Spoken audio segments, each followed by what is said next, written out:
कि पानी कब आता है, बिजली कब आती है, कौन से सड़क में गड्ढे हैं, किधर जाम लगा हुआ है, रोजगार की हालत क्या है, दुकान में बिक्री होती है कि नहीं होती है, ऑटो का किराया कितना है, बस का भाड़ा कितना है। आप हकीकत हमसे बेहतर जानते हैं। इसलिए ऐसा बिल्कुल भी नहीं है कि हम मंच पे खड़े हैं तो हम ज्यादा जानते हैं और जो लोग अपने घरों में बैठकर सुन रहे हैं, अपने दुकानों में बैठकर सुन रहे हैं, जो कुर्सियों पे बैठे हैं, खड़े हैं, उनको सच्चाई नहीं मालूम है। ऐसा बिल्कुल नहीं है, आपको सब कुछ मालूम है।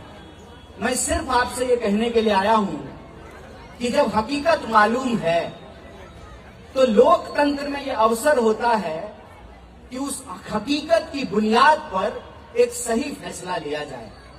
कबीर कहते हैं, चलती चक्की देखकर दिया कबीरा रोए, दो पाटन के बीच में साबुत बचाना कोई। दिल्ली की आज यही हालत है। आप देखिए कि दिल्ली के राजनीति में, दिल्ली की सियासत में 5 साल सिर्फ और सिर्फ तू मैं होता है। तू चोर मैं सिपाही तू चोर, 5 साल यही चलता है।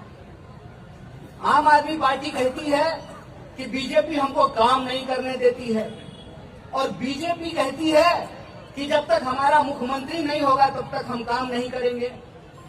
मैं कहता हूं कि ये कहीं ना कहीं दिल्ली के लोगों के खिलाफ एक बदले की कार्रवाई है और ये मैं सच्चाई की कसौटी पे खड़ा होकर के आपको कहता हूं। पिछले 10 साल से दिल्ली की 7 लोकसभा दिल्ली के लोगों ने मोदी जी को दिया। 7 का 7 हर बार कैंडिडेट बदल देते हैं। पिछली बार गंभीर चुनाव लड़े थे, इस बार गंभीर चुनाव नहीं लड़े। कोई गायक चुनाव लड़ते हैं, फिर अगली बार चुनाव नहीं लड़ते हैं। लेकिन 7 की 7 लोकसभा तीसरी बार 2014 में भी, 2019 में भी और 2024 में भी 7 की 7 लोकसभा दिल्ली के लोगों ने बीजेपी को दिया। लगातार नगर निगम में बीजेपी के लोगों को जिता करके रखा।